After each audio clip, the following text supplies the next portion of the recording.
Cara, a gente vai em algum momento ficar grande o suficiente pra comprar a ESPM. Mas essa cabeça é foda, mano. Que é bizarro que esses caras estão construindo em tão pouco tempo. Isso foi o que mudou a minha cabeça. Eu acredito muito em teoria, muito mesmo. Mas qual teoria é uma pergunta que eu faço. Que tem de infoprodutor falando merda, mas que não tem esse sangue no olho de estar no presencial. Cara, B2B é muito mais fácil pra você crescer, entendeu? Quem te falou? Testa tudo isso, depois a gente conversa. Como que a gente pode se posicionar, sendo que a gente não tem... Com o Eric Shibata. Com o Eric Shibata, por exemplo. Pra usar a imagem dele e produzir conteúdo pra falar da minha empresa. Uma coisa que todo negócio faz pra escalar. Todas as empresas do mundo. Feitos para vencer, seu podcast de marketing e negócios. Douglas Figueiredo aqui da PEN.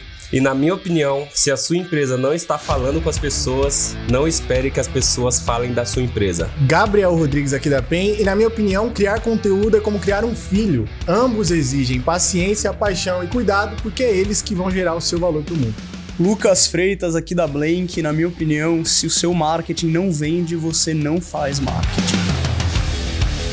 Cara, eu acho... A gente anotou algumas perguntas aqui, mas eu quero primeiro deixar claro pro público que o Crasto era pra estar aqui junto com a gente vai trazer o episódio só com o Crasto. Mas a minha opinião eu acho que... Eu não sei se é o intuito de vocês como plano de business e tal, mas já queria deixar claro aqui no início que a Blank, pra mim, eu olho como se fosse a ESPM da nossa geração.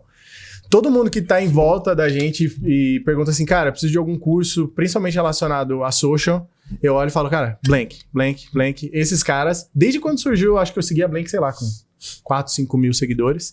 Eu já vi esse futuro que vocês tinham nisso, porque é diferenciado. A gente veio de conteúdo, depois a gente vai falar um pouco da PEN na história do início. Então, a gente sabe que as empresas têm uma dor gigantesca nisso. Ninguém sabe se posicionar ainda online, principalmente da cultura que vocês vieram lá do G4. Então, eu queria que você iniciasse falando um pouco da Blank. O que é a Blank hoje em dia? Legal. Primeiro, que honra. Obrigado pelo convite, pessoal. O Crasso, que devia estar aqui, é meu sócio, né? Não está, mas estará próximo. É uma visão interessante essa da SPM, porque comentário aqui à parte. Quando a gente iniciou a Blank, e aí se tiver algum gestor aí da SPM, lamento. Muito do que a gente dizia cara, a gente vai em algum momento ficar grande o suficiente para comprar a SPM. Porque é a maior referência de publicidade, de marketing, né? Então isso é interessante. Eu acho que esse tem que ser o plano. Cara, é um plano factível. Eu acredito. É um plano factível. Ou a gente não compra eles, mas simplesmente fica maior e tá tudo certo. E convivemos juntos. Ou convivemos juntos, enfim. Mas boa, legal. Blank surge no mercado em cima de uma dor muito específica. Que a gente identificou que redes sociais são o principal canal que as marcas precisam utilizar nos próximos anos. Então, a gente vê 3 grandes gerações do marketing. A primeira é a geração que a gente chama de criativa, que tinha muita intuição como a sua principal ferramenta. É a geração do Washington Oliveto, é a geração de TV, de rádio, de mídia out of home, né? Fora de casa, que produzia grandes campanhas. Ótimo. Mas muitas vezes a criatividade ficava acima da estratégia. E aí vem a segunda geração, com o nascimento do marketing digital, né? Da internet, que é a geração analítica. Então, os engenheiros entraram no marketing. Aí você começa por mídia paga, muito dado, SEO, tudo regado a dados. E aí surge algo diferente no marketing, que é o seguinte. Se eu quiser testar algo da minha empresa, eu simplesmente pego o meu celular aqui, posto aqui uma foto, tiro uma foto, posto no feed. Daqui a 5 minutos eu sei se foi bem, se foi mal, se vai vender, se não vai vender, porque eu sei se curtiram, se comentaram, se me chamaram na DM. Cara, é um entendimento do público que a gente nunca teve. Mídia paga você tem dado, mas é dado quantitativo. Você tem demografia, você tem clique, você tem impressões, beleza, mas é dado quantitativo. TV, mídia tradicional, você também tem dado, pode até ser qualitativo, mas vai demorar uma semana para você ver se teve impacto na loja. Você contrata um espaço publicitário, traz para dentro, você tem que comprar antes de utilizar, né? Aqui não, você utiliza antes de investir, se você quiser. É invertido, muito mais barato. E nenhuma dessas mídias que a gente tinha possibilitava eu falar com o meu público em tempo real. E as redes sociais surgem com isso. E ninguém se ligou ainda nessa parada. E o quanto que isso pode ser poderoso para construir uma estratégia de negócio e vender muito, mas muito mais, ao mesmo tempo que se constrói marca. Que as pessoas separam. Falar, eu quero ter um Instagram muito engajado. Isso vai te ajudar a vender? Ah, não sei. Então, meu irmão, dane-se teu Instagram engajado. Ah, mas uma boa estratégia de Instagram é como viralizar. Dane-se viralizar. Então a gente traz isso pro mercado. Essa é a Blink. E aí, inicialmente, a gente ia trazer como SaaS. A gente queria ser uma plataforma de tecnologia. Não deu bom por alguns... Não é que não deu bom. A gente percebeu que não era o melhor caminho. Fomos para serviço. Percebemos que não seria o melhor caminho. Pior ainda. Falamos, bom, precisamos educar o mercado. Educar o mercado, educar novas pessoas. E assim a gente entra. E assim a gente segue hoje. Legal. Hoje, basicamente, é o quê? A gente é uma escola focada para dominar o mercado de social media no Brasil, ensinando como transformar redes sociais em canais de aquisição, geração de receita, ao mesmo tempo de construção de marca nas empresas. Aí que entra essa nova onda que vocês falaram, é aí que entra o social first. Porque Exato. é onde eu tenho uma construção de... O marketing é exatamente isso, construção de comunidade. Só que a rede social, ela nos dá o tete-a-tete com a comunidade ali na ponta da língua, onde você não vai ter isso em mídia paga, em TV, em out of home, você não tem isso. Na rede social, você consegue falar com o seu público de uma maneira ampla, e igual ele falou, diferente da mídia paga, na mídia paga você tem números. Ali na rede social você tá escutando o seu cliente, que é o mais precioso, que eu acho que assim, é o principal papel. Qual que é a sua dor? Se eu lançasse isso aqui, é muito fácil você validar o MVP. Se eu não me engano, até o próprio G4 rápido, né? Nasceu assim, com story, se eu não me engano, do Thales, que postou. E aí, vocês iriam? Sim, demorou. Lançou o MVP, foi dentro. E aí, hoje em dia, o social first, você acha que a gente tá nessa nova onda da rede social servindo pra... É isso, não é nem... O social first é algo um pouco maior. O comentário antes a gente não é inimigo de mídia paga, muito pelo contrário. A gente acha que as coisas têm que andar em conjunto. E o grande ponto de ouvir a audiência não é só que você ouve a sua, mas você ouve todas as audiências. Você cria um Instagram fake que você só segue contas do seu mercado, você vê o que a audiência do seu concorrente está falando, o que a sua audiência está falando, o que a sua audiência que não está consumindo só o seu conteúdo, porque a gente não consome só conteúdo. E eu não consumo só conteúdo de marketing, conteúdo de tênis, de jiu-jitsu, de tudo. Cara, eu quero saber aonde minha audiência está e o que ela está achando do mundo, porque eu tenho um entendimento muito mais amplo dela e consigo entender. E social first abrange tudo isso chegando com a tese de que, e a gente, a Blink, sinceramente, é a única instituição que fala sobre social first no Brasil. Né? Concordo. Eu pelo menos nunca vi nenhum. Social first vem com a tese de que a estratégia do teu negócio, principalmente a estratégia de comunicação, precisa partir e sempre girar em volta de redes sociais. Por quê? Isso não é a gente que está falando. Primeira vez que institucionalizaram o termo social first no mundo foi uma empresa chamada Duolingo, acho que vocês conhecem. Acho que é a maior empresa de educação do mundo em termos de usuários, né?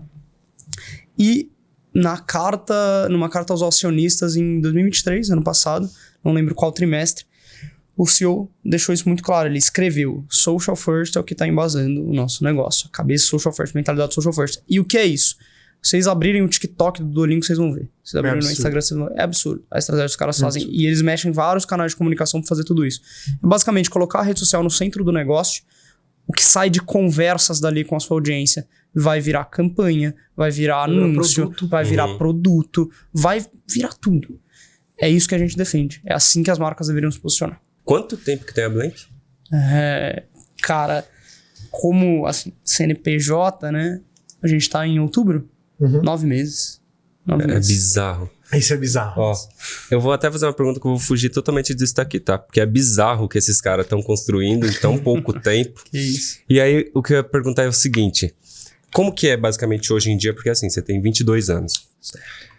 Antes desse crescimento acelerado, como que era a sua cabeça? Você já teve, por exemplo, a crise dos 30 de puta que pariu, já... Pra gente, dos 30 por exemplo, ainda não. porque, Dos 20. Dos 20, a gente tô tem brincando. essa, né? O homem sempre fica, não, até os 30 eu quero... Isso. Não, até os 30 eu quero... Não, e por exemplo, aí a gente aqui, por exemplo, eu tenho 23, aí eu vejo você com 22, eu já falo, puta, fudeu, hein? Não pode. É igual nós foi na The Members lá, a gente, caraca, os moleques Também, mais os caras da The estão construindo Members. um negócio absurdo lá em Alphaville. Puta rapaziada foda, que tem que chamar eles também. Não, eu acho que assim, sua pergunta, muito boa, mas uma coisa que eu quero enfatizar é que esse crescimento acelerado, bootstrap, sem captar investimento, né? Zero. Nunca tivemos padrinho. Nada. Os caras do bolso deles construíram Nem um do negócio. nosso, a gente não botou grana nenhuma na Blink. Zero. Mas já imaginavam que seria esse crescimento assim ou iria demorar mais? Cara, imaginar a gente imaginava, mas era tipo previsão meteorológica. Pô, deixa eu ver pra que lá tá o vento, vamos imaginar. Imaginava, tanto que a gente no primeiro lançamento, sem nunca ter feito 0, a empresa na cena a gente falou, vamos fazer 1 milhão. Porque a gente é meio doido. Então, imaginávamos, não tão rápido. Foi final do ano passado. 9 meses isso, é não muito foi? rápido. Foi final do ano passado. Nem tinha CNPJ ainda, praticamente? Não, o primeiro lançamento foi no início desse ano. Ah, foi no início desse ano. Mas a gente começou a Blank a trabalhar e tal em novembro do ano passado. É, que eu lembro que teve um vídeo de vocês dois, vestido de branco, acho que na sala, na sua casa, que vocês estavam falando isso foi no alguma coisa. meio do primeiro lançamento. É, que vocês falaram, não acredito que ia ser dessa forma. Alguma coisa assim, eu tava assistindo dessa época aí. Cara, tudo rolou bem rápido, assim. Mas é até engraçado, porque já respondendo um pouco da pergunta, né? Rápido é relativo. Rápido é relativo. Por quê? É rápido na visão de quem? Não é isso. E ninguém olha o que acontece por trás. Aqui, né? Ninguém Aqui olha. teve muita história também que vocês conseguiram de insight. Não só aí, antes daí. Antes daí, de carreira de vocês. Exato, cara. Por exemplo, eu tava pensando sobre isso agora, vindo, que eu tava ouvindo um podcast também. E aí nesse podcast citou, tipo, tava citando de, Musk, Zuckerberg, não sei o quê. E eu comecei a pensar, eu falei, cara, será que um dia eu vou ser mais rico que esses caras? Eu falei, porra, beleza. Porque eu sempre tive essa cabeça, pô, preciso ser o número 1. E hoje eu falo, cara, se eu não for, tudo bem. Se eu for me comparar com esses caras, ferrou, velho. O Zuckerberg criou o Facebook na faculdade, mais novo que eu. Tinha 20, sei lá, 19. Dane-se, entendeu? Mas, até um papo mais motivacional, né? O que mudou a minha vida, em termos de cabeça, porque eu vivia a adolescência na boemia, né? Eu fui um cara, curtia e tal. Mas meu primeiro ano de faculdade veio um negócio chamado pandemia. E aí eu fiquei literalmente 1 ano enclausurado em casa, dormindo todo dia 9h30 da noite, acordando 4h30 da manhã, pra fazer essa rotina aí que vocês conhecem, de leitura, de treino e tal. E não é bullshit, isso mudou minha vida. Eu não acredito que isso, nossa, todo mundo deve fazer isso, não, zero. Nunca vou defender isso.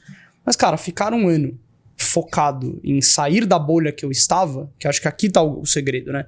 Eu sempre falo sobre isso, de você precisa expandir a sua bolha de pensamento. Você precisa expandir o que é a tua visão de mundo.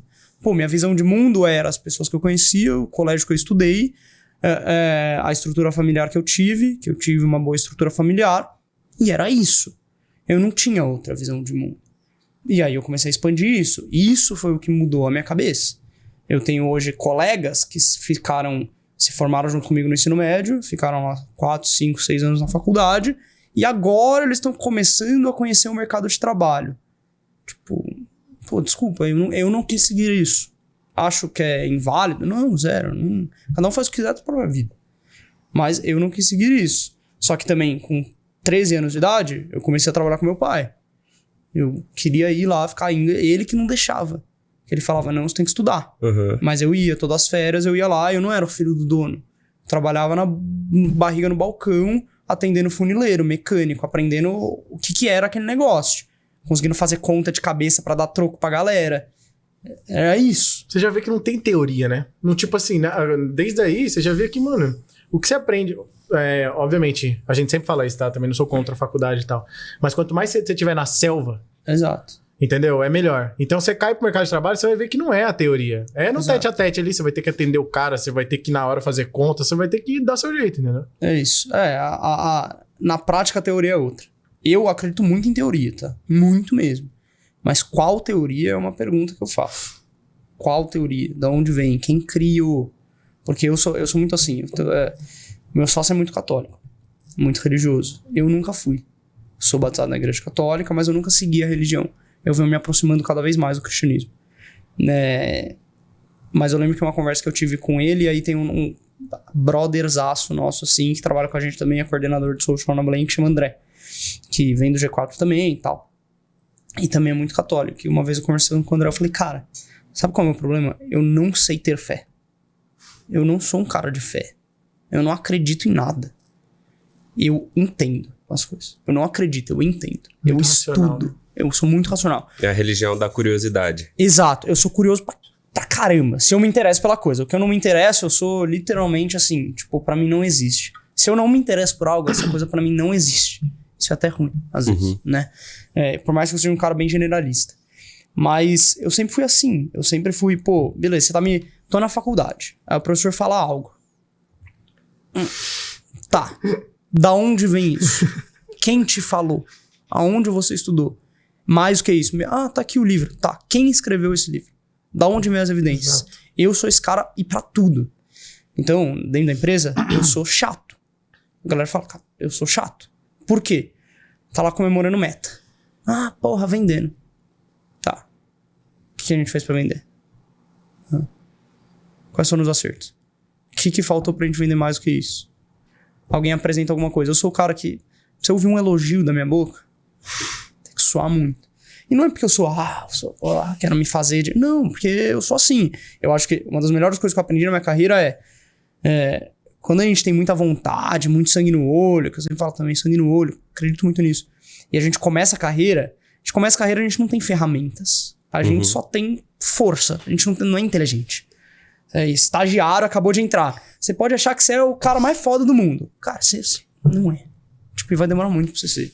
Ninguém é. Cada vez você estuda mais, você vê que você sabe menos. Mas, com a maturidade, eu também, tenho 22 anos, né? Não sou o mestre em maturidade também, mas alguma que eu adquiri. Eu vi que você ser o cara animadão, de 1001 ideias, e porra, legal, e vamos fazer, pode mais te atrapalhar do que ajudar com o tempo. Quando você é estagiário, analista júnior, legal. Você vai crescendo na cadeia, você aprende a ficar mais quieto, mais cético, muito cético, e questionar absolutamente tudo. Tem um livro que chama Pense de Novo. Eu não lembro de quem é. É um livro muito bom, que ele fala muito sobre pensamento científico. É de um cara bem grande lá dos Estados Unidos. E ele fala sobre isso. Sobre o que é o pensamento científico, né? Assim, de forma resumida. Pensamento científico é você questionar absolutamente tudo antes de chegar a uma conclusão. E criar muitas hipóteses e testá-las até chegar a uma conclusão. É tipo quando o pessoal fala de rede social, esse post foi mal. Por quê? O que é mal? Esse formato é ruim. Quantas vezes você testou? Com quais variáveis? É ruim sobre qual ponto de vista? Deu 1000 views só. Trouxe quantos leads? Não sei. Trouxe as pessoas curtiram, são engajadas, qualificadas ou não são? Não sei. Então, cara, testa tudo isso, depois a gente conversa.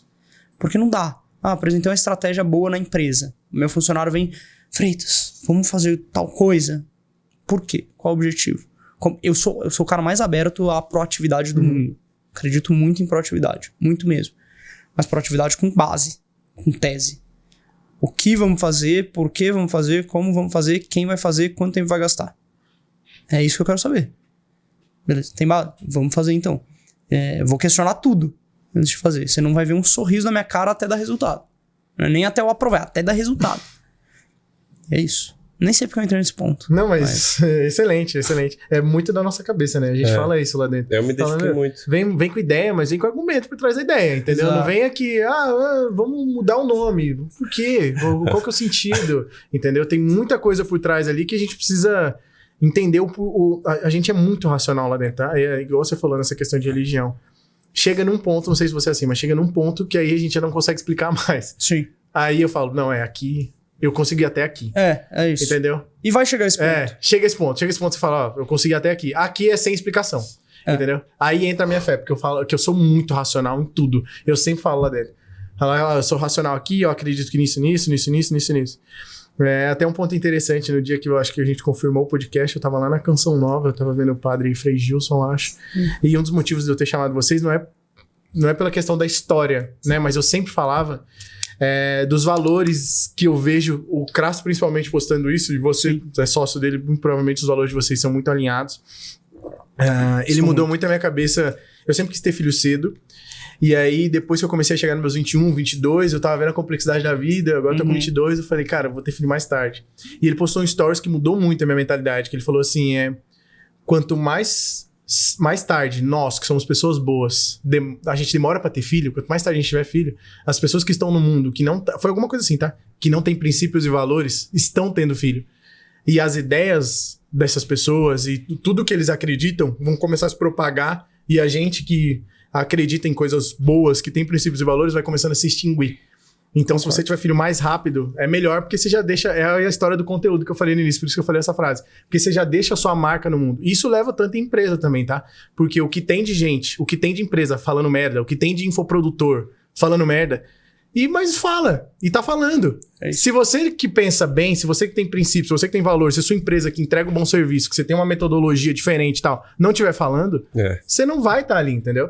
Até porque tem gente ouvindo essa galera que às vezes é aleatória e tá falando, e tem a galera tá catando, né? E tá acreditando. Então, assim, um dos motivos que eu tenho chamado vocês foi muito por conta dos princípios que vocês têm alinhados. Eu acredito que o Doug também tá muito alinhado nisso. Então, eu peguei e falei, cara, por isso que eu acredito tanto que possa ser a SPM da nossa geração. Porque não são... Eu não sei se seu background vem de infoprodutor e tal, não é? Você já começou, já trabalhou um pouco com... Então, tipo, o que eu vejo no mercado que tem jovens igual a gente, que faz grana, tal, que estoura alguma coisa, acerta um dropshipping da vida, acerta um produto da vida, acerta uma oferta, mas que não tem esse sangue no olho de estar no presencial, de estar na loucura, de estar até mais tarde no escritório, de trabalhar sábado, domingo, e estar alinhado a princípios. E eu vejo vocês, eu vejo isso muito. Eu falo, mano, os caras já meteram no escritório logo no início pra estar junto. Então, eu acho que isso é um baita diferencial de vocês e eu tô super alinhado. Boa. Eu acho que a pergunta por que a Blank cresceu tão rápido, acho que foi muita mentalidade que vocês vieram, e o escritório acho que vai facilitar muito nisso de vocês estarem conjuntos. Hoje em dia vocês são presencial, né? Vocês estão... Já é híbrido. É híbrido, né? Mas e desde o primeiro mês de experiência a gente tem escritório. Segundo. Eu acho isso muito foda. Essa pergunta aqui é legal porque acho que isso é quase uma consultoria. Vocês tentaram resolver um problema de mercado, ou vocês já, na hora da criação da Blank, você viu que tinha um produto ali, você falou, a gente tem isso, e primeiro você foi pro mercado e entendeu. O que eu quero dizer com isso você já foi com algum ICP que já tinha essa dor aqui ou não? Foi muito da cabeça de vocês, que você falou, foi meio no feeling, pra saber que ia dar tão certo.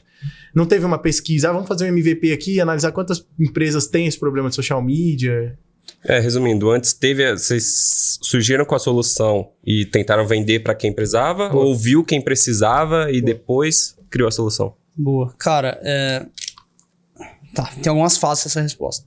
A primeira delas eu tenho muita cabeça de que o empresário, ele sempre tem um feeling. Sempre. Ainda que seja mínimo, que ele fala, sou o cara mais racional do mundo, sempre vai ter um quê ali de feeling. O que as pessoas não entendem é que esse feeling não vem do nada. Ele é construído. Então você me perguntou, você fez alguma pesquisa? Depende do que você acha que é a pesquisa. Você tá falando, vocês falaram com tantas pessoas, com uma lista de perguntas exatas. Muito longe disso. Mas eu fiquei 2 anos trabalhando no G4, tendo contato com o empresário todo dia. Fui do time de vendas, então falei com muito empresário sobre quais as dores deles. O Mikael também do outro lado, fazendo isso no Instagram, e depois eu fui pro Instagram também, YouTube Podcast, então eu trabalhei nesse ambiente aqui no G4, cresci em família de empresário, trabalhei na empresa do meu pai, trabalhei na empresa do meu tio, que é outro empresário. Então a minha pesquisa, ela durou uns 20 anos. Entendemos de onde vem o feeling. Sim. E pra mim, pra você entender a sua audiência, você não entende a sua audiência rodando um formulário. Você não entende a sua audiência rodando uma enquete no Instagram. Você pode ter algum feeling, mas pra você entender a sua audiência, cara... Você consome meu conteúdo? Alô, tudo bem? Por que você gosta de mim? Por que você consome meu conteúdo? É falar. Você tem que conversar. É só assim que você entende alguém. Quando você vai conhecer... Vocês namoram? Casados? Sim. Namoram. Casado. Vocês conheceram... Casado? Boa. Quando vocês conheceram a namorada, a esposa de vocês. Como vocês conheceram ela? Eu na escola. Na escola. Conversou bastante, imagino. O meu foi aleatório, exato. Conversei bastante também. Por que vocês acham que o cliente é diferente? Que um formulário você vai entender. Olhando o dado, legal. Esquece. Não é assim. Então a nossa pesquisa veio daí. Agora, a gente tinha uma dor muito clara de mercado, né? Porque, obviamente, podia dar certo ou podia dar errado. Como qualquer empresa que nasce. Mas para ter dado certo, né? As pessoas olham. Eu já tinha empreendido antes. Que tinha dado muito errado. Eu tinha passado por algumas experiências. Foi o quê? O Crasso era para ser um ecossistema de conteúdo para jovem. Que era o Geração Conhecimento, né? Fiquei 1 ano e 2 meses para ganhar dinheiro quase nenhum. Focado muito nesse negócio. Tinha trabalhado em 2 startups já, G4 e a Wari. Trabalhado em 2 empresas de família. Enfim, tinha estudado muito. Livro. Livro é minha principal fonte de estudo, né? Eu acho que não existe fonte melhor de estudo do que livro. Inclusive, é o clichêzão. Por quê? Simplesmente assim, o cara viveu... Eu tenho 22 anos de idade. Meu conhecimento é limitado a viver 22 anos de idade. Aí tem um cara que viveu 80, botou 80 anos e tá vendendo 80 anos de conhecimento por R$40. Pô, seria muito trouxa se eu não quisesse comprar e consumir isso todos os dias. E eu faria muito isso. Se eu tivesse 80 anos, eu pegaria muito e escreveria tudo. Eu falaria, aprendi isso, e é isso aí, toma aí. Exato. Se servir, usa. Se não servir, tá tudo certo e vambora. Então, eu gosto muito disso. Então, é daí que vem a minha experiência. Então, eu tinha um feeling ali, né? Que surgiu de uma conversa minha com um cara lá do G4. Na semana que eu ia sair, a gente almoçou. Eu tirei pra almoçar com... Eu já sabia que eu ia sair. Então, eu tirei pra almoçar com algumas pessoas que eu gostava. Esse cara trabalhou numa empresa chamada Raccoon. Raccoon foi um dos maiores agentes de mídia paga do Brasil. Ainda. Foi vendida pra Monkey. Que a S4 é dona da Monkey. E aí a Raccoon virou a Monks, né? É isso, Monks, é isso. 300, faturava 300 milhões. Não, muita grana. Absurdo. Baita case. E eles surgiram pra resolver o problema de mídia paga no país. No início. Que o Facebook tava surgindo e tal. Ninguém sabia fazer. 10 anos atrás. Aí no meio das conversas eu falei, cara, peraí, aqui no G4, o que a gente faz... gera a maior parte da nova receita da companhia. E a gente não fatura pouco, a gente fatura milhões. Então vem muita grana via Instagram, orgânico, traqueado, que eu sei de onde vem, de qual canal, de qual post, eu sei. E eu falei com esse cara, e esse cara conhecia muito do mercado também, né? Ele era bem acima de mim no G4, inclusive. Depois a gente contratou ele. Isso é interessante. Mas ele era bem acima e, putz, um beijo aí, se estiver me ouvindo. Gosto muito dele, inclusive. Mas eu falei, cara, me parece que social media é o que mídia paga foi 10 anos atrás. Um mercado nascendo e tal, que ninguém sabe fazer. Ele falou, olha, eu falo com muito amigo meu de outras empresas e ninguém entende o que a gente faz aqui no G4. Ninguém sabe fazer. Ninguém sabe fazer pra gerar dinheiro igual a gente faz. Liguei pro Mikael à noite. Falei, cara, tem isso aqui. Por que você ligou pra ele? Porque a gente não era muito amigo. A gente não era. Mas... eu tinha clareza que ele era o melhor cara de social que eu conhecia. Lá no G4, ele tocou o perfil do G4 Educação Institucional, que era o principal canal que a gente tinha. Dos 300 mil seguidores, acho até 1 milhão e 100. Eu acompanhei muito nessa época, o perfil do G4. Eu adorava os conteúdos. Era muito bom. Nossa, o post da Rolex lá, eu acho que ele que fez. Não, mano, as postagens naquela época eram muito boas do G4. Eram muito boas. Eu gostava muito também. É absurdo. E aí, cara, eu sabia que ele era o melhor cara de shows que eu conhecia. E ele tinha acabado de sair do G4 pra tocar a Lorde, né, que ele tinha fundado. Outro case também absurdo. Outro case absurdo. E ser coordenador de social no Grupo Q. E, principalmente, eu ia criar outro negócio nessa época. Eu tinha comunicado outro negócio com outro brother meu. Acabou que nem foi pra frente. E bom que não foi, né? Bom que não foi. Senão talvez não teria blame. Mas, eu e o Mikael, a gente não era muito amigo. A gente tinha vidas bem diferentes na realidade. Por mais que virtudes muito semelhantes. Valores muito semelhantes. Mas o principal era que eu via que a gente tinha muita complementaridade. Eu nunca fui um cara de marketing. Eu não sou um cara de marketing. Eu sou um cara de vendas, sou um cara de gestão, eu sou um cara de relacionamento com o cliente. Não sou um cara de marketing. E ele era esse cara de marketing. Eu não sou um cara criador, eu sou um cara executor. Eu executo muito bem. E eu já achei que eu era criador. E eu tenho uma consciência hoje de me colocar no meu lugar. Eu falo, cara, eu não sou um bom criador. Mas se você me apresentar algo... eu vou saber identificar onde tá gargalo, o que pode melhorar, o que tá ruim e como é que a gente parte daqui pra frente. Eu tenho esse perfil mais gestor. E eu precisava de alguém que me complementasse. E aí eu liguei pra ele. E tanto que hoje na Blank ele toca marketing e produto e eu toco vendas, financeiro, CS e coisas chatas relacionadas à gestão, né? É bom esse complementar, né? É igual a gente aqui. É não, exatamente isso. E não tem se não for. Não dá. Não dá. E um ponto da complementariedade a gente é muito bem alinhado de que a gente pode discutir sobre algo. Se tiver que dar uma palavra final, a gente não invade o território do outro. Não invade. A gente é assim também. A gente é assim também.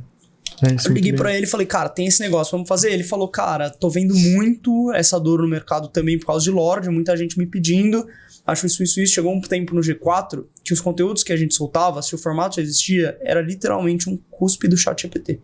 Somente o Mikael desenvolvendo isso. Era um prompt gigante, com várias transcrições, saía cuspido o conteúdo.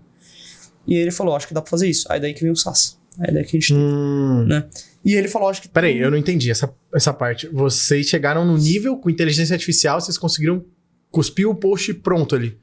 Com tanto dado, com tanto insight do Mikael, da inteligência artificial. Exato. Então chegou uma época que vocês entenderam que é uma metodologia. Não é uma coisa que vem só da cabeça do Crasto. Exato. Vem uma boa parte, mas vocês conseguiram englobar isso dentro de uma técnica. Perfeito.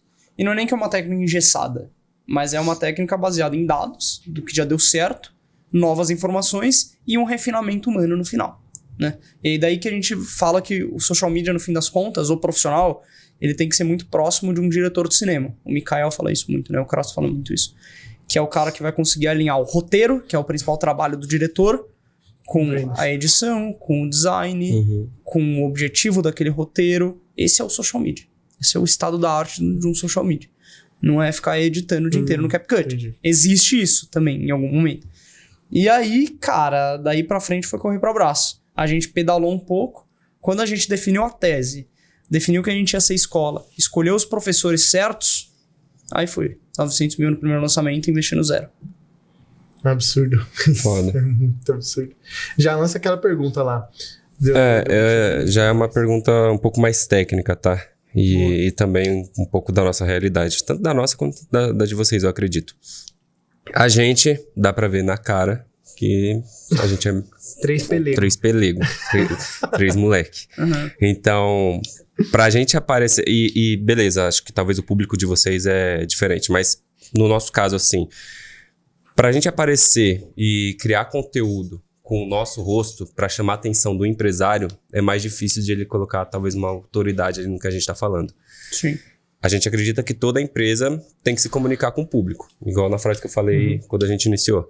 Mas como que a gente pode se posicionar, como que as outras empresas também que vivem a mesma realidade podem se posicionar, sendo que, por exemplo, a gente não tem talvez um bom networking com o Eric Shibata. Com o Eric Shibata, por exemplo, para usar a imagem dele e produzir conteúdo para falar da minha empresa.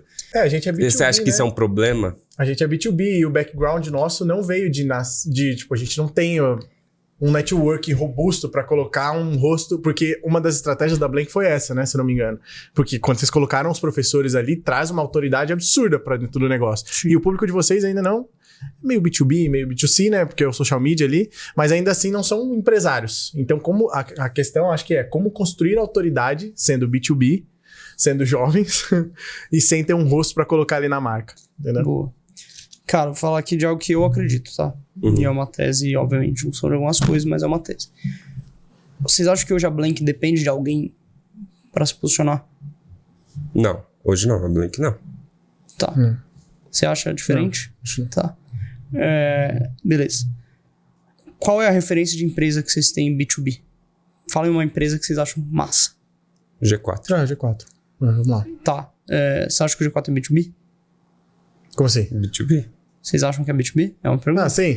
ou não, pera. Não, porque no final sempre tem uma pessoa, São pessoas, né? E aí? Eu acredito nisso. Sim. Pode ser B2B que for, mas você sempre tá vendendo pra alguém que tem um interesse. Você tá vendendo... Me perdoem, líderes de marketing, por exemplo. Se eu tô vendendo pra um líder de marketing dentro de empresa, ele geralmente quer 2 coisas. Ou ser promovido, ou sair. É isso mesmo. Aí você tem que entregar pra ele. Você tem que entregar uma solução que ajude ele a ser promovido ou a aumentar a imagem, o passe dele pra ele sair mais caro pra outra empresa. Então, você tem que identificar quem é o cara que decide te comprar no final. Já vou chegar no ponto, tá? Esse rodeio pra criar uma outra visão aqui. Um exemplo claro disso é o G4 Skills. G4 Skills é o Instagram, é o software do G4 de treinamento para colaboradores. Eu que toquei o Instagram lá no início. E aí a gente percebeu que a gente não tinha que atingir o empresário. A gente tinha que atingir o RH. Porque era o RH que ia botar para dentro um software de treinamento para colaborador. O empresário era quem tinha que ser atingido na hora da venda, que ele era o decisor. Mas como conteúdo, era muito melhor atingir o RH. Então a gente começou a fazer conteúdo de treinamento, de cultura, treinamento, não sei o quê. Beleza, liderança. Ok. Então, dentro do setor comercial, na hora que você joga para uma reunião com o closer, tem que estar ali o stakeholder, no caso, é o mais interessado, né? Mas o buyer, né? O dono tem que estar ali para pagar a conta. Mas o foco era, por conteúdo, atrair o cara de RH. Sim, exato. E na venda também, falando mais um viés de venda, depende do valor do teu produto. De quantos, por exemplo, tem venda que é muito complexa. Depende. Vai vender da empresa, uma né? SAP. Cara, Lascou. Você precisa fazer muitas reuniões. Você não vai começar pelo buyer. Você vai começar fazendo uma reunião, sei lá, com... 2 anos pra implementar. Exato. Fora que é um sistema RP, né? Quem quer trocar RP? Tipo assim. Exato. O importante é você mapear quem são as pessoas que você precisa até chegar no ponto. Mas sim, em conteúdo era isso. Mas beleza. Ok, temos esse exemplo. Vocês têm alguma outra empresa que vem à mente de vocês que tem um case legal? De conteúdo? Não, de tudo. De empresa. Que vende pra caramba. De empresa. Pensa em... Abram a cabeça. Vende pra caramba? Tipo, se vocês pudessem comprar uma empresa hoje do mundo, qual vocês comprariam? Comprar. Cara, tem aqui tantos trilhões. NVIDIA. Legal. Pode ser. Você é NVIDIA, você? Eu ia falar Blank, mas dizer... Usa outro exemplo. Pra ficar mais palpável. Pega alguma outra empresa. Qualquer empresa que você curta. Puta, mano. É que agora fugiu tudo. Você falou NVIDIA? Vou falar Apple. Tá bom. Beleza. Fechou. Perfeito. NVIDIA e Apple. A NVIDIA tem um rosto na frente que precisa dele pra vender? Não. Não, mas é a NVIDIA, né? Tipo assim... Então a gente escolheu mal. Não tem o rosto, mas tem a RTX. Que é inteligência artificial. A Apple também não. A Apple não fez sucesso por causa do Steve Jobs. Foi um ponto de, talvez tenha alavancado. Uhum. Mas, cara, não foi por causa dele. Não. E assim, o CIMED também não fez sucesso por causa do Adib, talvez, mas é uma baita alavanca. Sim. O que eu quero dizer com isso? Eu não acho que seja impossível construir uma marca forte sem um rosto. Mas eu acho que o rosto ajuda. O ponto é, qual rosto? Então, vocês pegam a Blank hoje, eu e o Mikael, a gente não aparece. Uhum. É muito raro a gente aparecer. Uma comunicação ou outra. A gente aparece nas nossas redes, por outras vias. Por quê? Porque a gente tem a humildade suficiente, igual vocês têm, de entender, cara, eu não sou a brand persona do meu negócio. Eu não sou. Eu tenho 22 anos, o Mikael tem 23. Se o meu cliente pensa que tudo de comunicação, você tem que pegar o teu cliente e ancorar ele num lugar que ele ainda não está, mas que ele quer estar. Você tem que transformar o seu cliente no herói da parada. Não é você. Você não tem que contar a tua história. Você tem que contar a história do teu cliente, de onde ele quer chegar. Uma história que nem existe ainda. Esse é o desafio. Quando a gente lançou a Blank, qual foi a história que a gente contou, que a gente conta até hoje? Cara, vocês são a próxima geração de CMOs. Você hoje tá se ferrando pra editar vídeo no CapCut, e editar e design. Mas você, se você fizer a coisa certa, você vai liderar a empresa no futuro. Igual o Robson Harada. E traz o professor que... Exato. Então você conta a história e mostra exatamente onde ele tem que...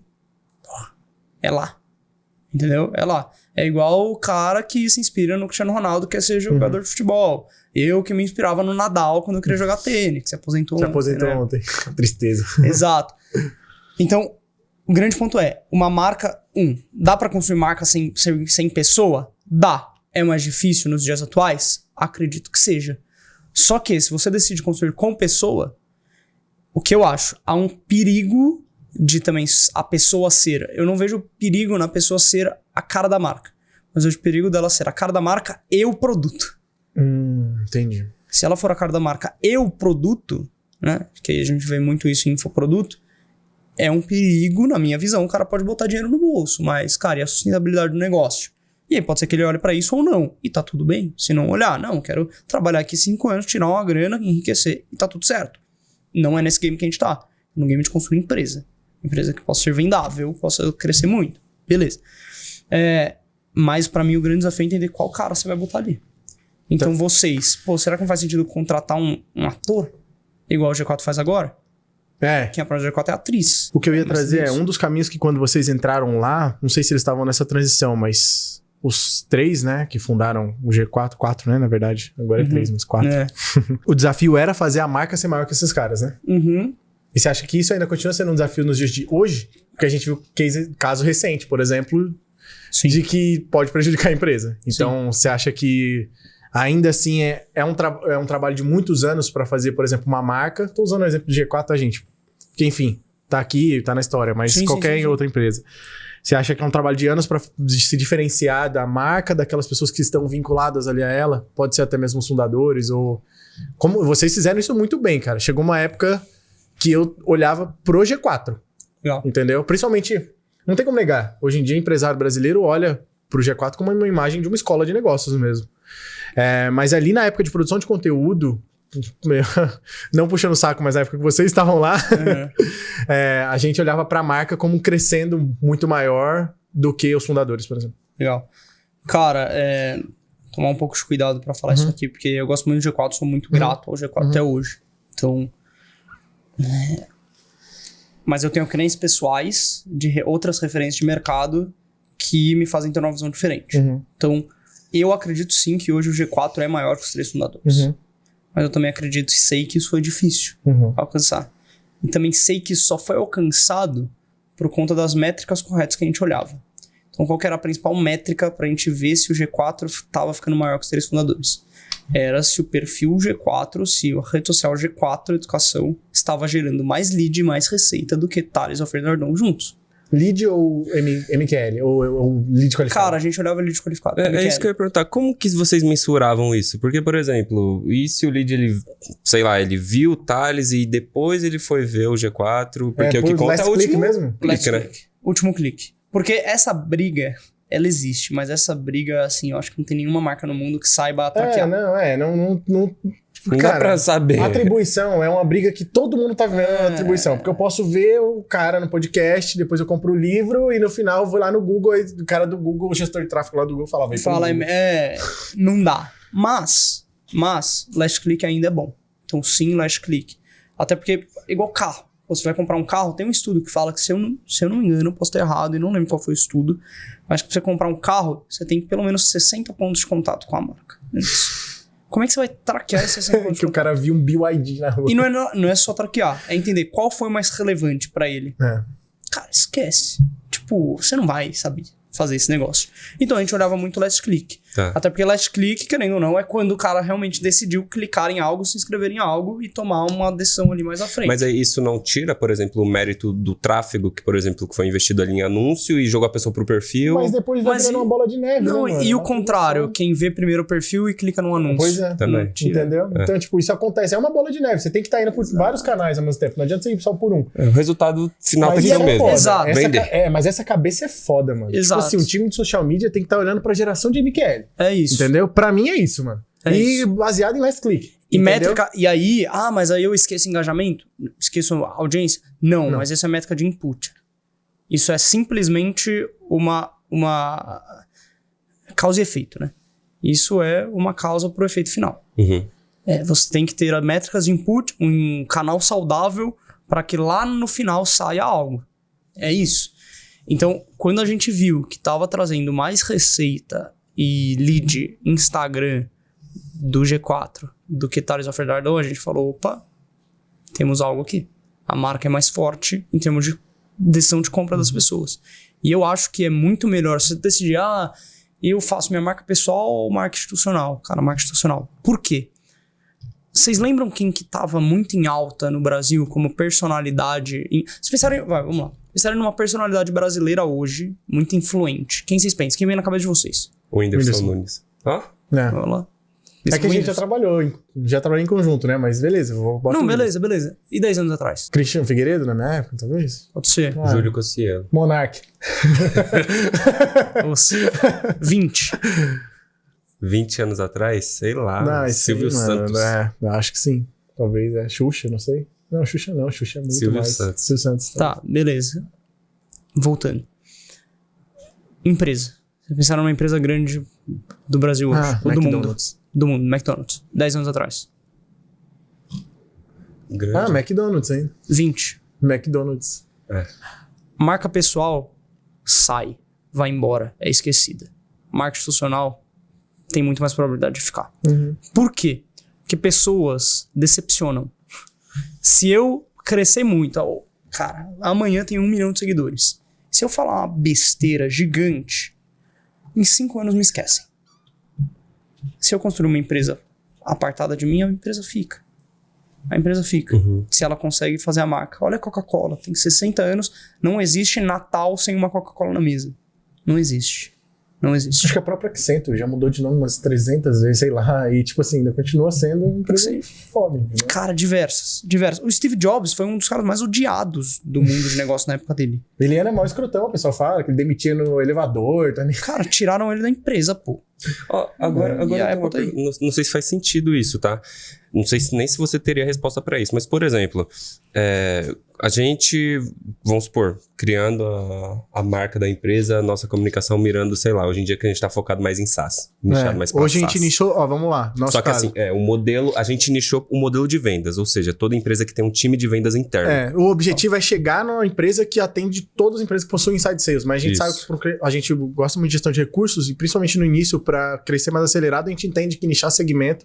Eu não acredito nessa parada de ultra nicho, de que se eu atender só SaaS eu vou oferecer o melhor serviço. Eu acredito que talvez no nicho de modelo de venda, então sim, eu atender só inside sales, talvez eu consiga entregar um produto melhor do que atender todo mundo. Legal. E esse é o caminho que a gente quer ir, mas o momento agora, pra gente crescer mais rápido, a gente nichou pra SaaS. Isso. Então hoje a gente está focando muito em aquisição de SaaS, trabalhando com muito SaaS. Isso.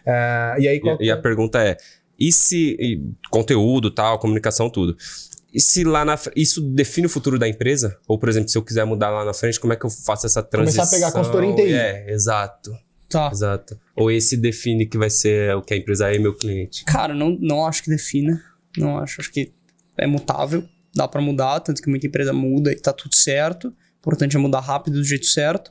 Mas, obviamente, quanto maior você é, mais difícil de mudar.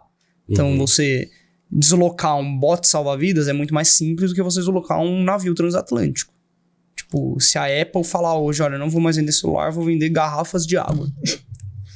Cara, legal, mas ferrou, né? Tipo, pra gente fazer esse move bem sucedido. Agora, mas conseguem fazer, mano. Se você olhar, do nada a Apple lançou um Apple Vision Pro. Não, sim, mas tipo assim, mudar 100%. Mas não deixa de vender celular. Sim. Exato. Então, mas a gente não vai deixar de vender pra SaaS, né? Não, isso. eu acho que... Acho que dá pra fazer essa transição muito bem. E quando tranquila. você olha... Eu também acho. E quando você olha pra escala de negócio, existe um ponto que, inclusive a Blank, a gente tá passando por isso agora, tem uma coisa que todo negócio faz pra escalar. Todas as empresas do mundo fazem. Que Não é segredo. Não é segredo nenhum, não é segredo nenhum. Olha o corte. O cara lançou o gancho. É isso. Que é expandir portfólio de produto. Então, assim, é muito simples. Você vende varejo. Você pensa no varejo. Eu vou crescer aqui a minha loja. Como é que eu faço pra vender mais? Cara, uma das primeiras alavancas hoje eu tenho 100 SKUs, 100 tipos de produtos, eu vou começar a vender mais 50 coisas. Porque se eu tenho uma loja aqui de, sei lá, materiais de gravação. Se eu vendo só microfone, se eu começar a vender câmera também, eu vou expandir. Então, chega um momento que você tem que expandir produto. E é natural. Só que, aí vem, né, algumas outras coisas. Não é só expandir produto. Porque quem compra microfone, compra câmera também? Talvez. Mas se eu vendo só microfone, será que não é mais interessante eu começar a vender o braço do microfone? Porque eu já adquiri o cliente, eu simplesmente aumento o LTV dele. Aumentar o LTV do mesmo cliente que tá aí na base. Então, por exemplo, se a gente conquista 100 SaaS, às vezes eu não preciso pegar consultoria em TI. Eu posso aumentar meu portfólio de produto para aqueles 100 SaaS que eu para tenho na base. SaaS. Exato. Pegar uma IA e fazer produto para IA e tal. Vai ter SaaS enorme, eu consigo reter. Porque tem empresas que têm, tipo assim, 100 clientes, principalmente no B2B, e faturam mais do que empresas que possuem milhões de clientes. Perfeito. Fora o custo que você reduz em marketing, enfim. Porque... Não é à toa que todo mundo começa a empreender, se é jovem, geralmente a gente tem ideia da cabeça de um negócio, no início, B2C. Cara, B2B é muito mais fácil pra você crescer, entendeu? Porque no B2C é muito mais grana pra você alavancar no mercado, pra você crescer, vai ter que atingir muita gente. B2B, às vezes você vai falar, adicionar, conectar com um cara no LinkedIn. Eu chamei o Freitas aqui, que eu chamei ele no Instagram, entendeu? Então é muito mais fácil você chegar em algum decisor, principalmente se você vai começar a empreender. Então, acho que faz muito sentido isso. Aumentar o portfólio de produtos para a mesma base de clientes que já tá ali para reter esse LTV desse cara. Concordo, até porque eu vejo duas grandes tendências pro marketing dos próximos anos. Uma delas é, pensem que a mídia, qualquer mídia, ela fica cada vez mais cara. Então, se a gente pode anunciar na novela das 9. Cara, quando a novela das 9 surgiu, era um preço.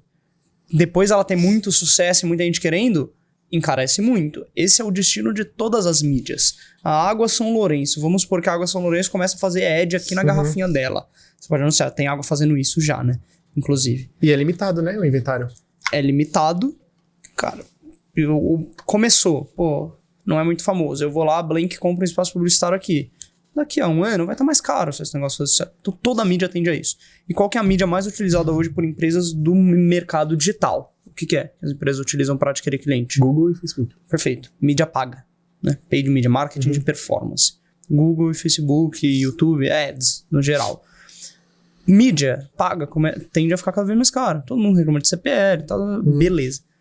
Então, baseado nisso, eu vejo duas grandes tendências para o marketing.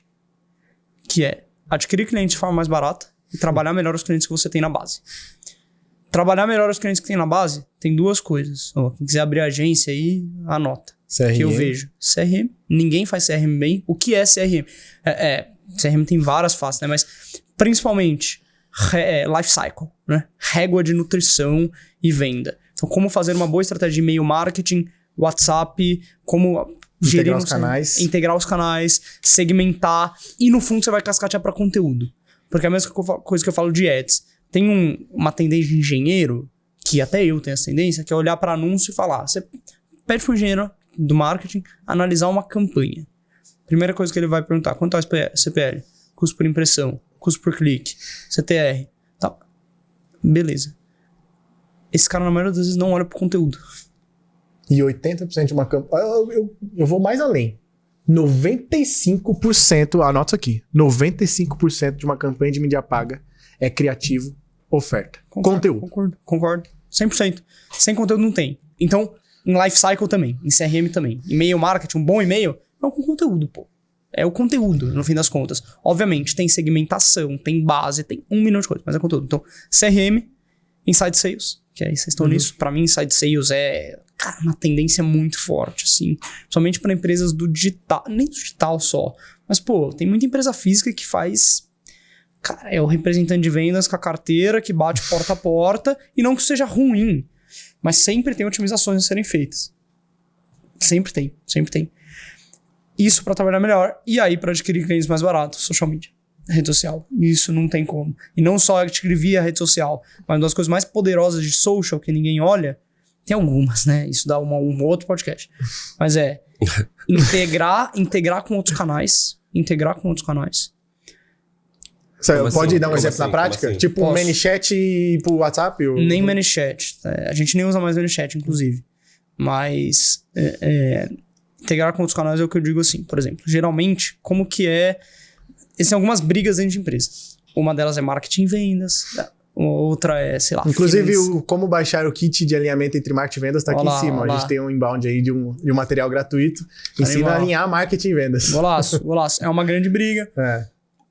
Tem outras várias, né? Sei lá, RH e financeiro, enfim, por aí vai. Essa é uma osso também, RH e financeiro. RH, pô, quero fazer um evento, tá, confraternização megalomaníaca. Gastar 20 mil em um vídeo. Exato. A gente tem um cliente E uma das grandes brigas, infelizmente, é social media e mídia paga. Tráfego orgânico e tráfego pago. Cara, vocês nunca passaram pela cabeça que vocês tinham que fazer reunião junto? Pra entender o que tá saindo, qual que tá sendo a régua de anúncio. Estão anunciando em cima de qual público? 90 dias? 30? Um dia? Público frio, quente, engajado? De qual base? Porra, vamos alinhar a comunicação.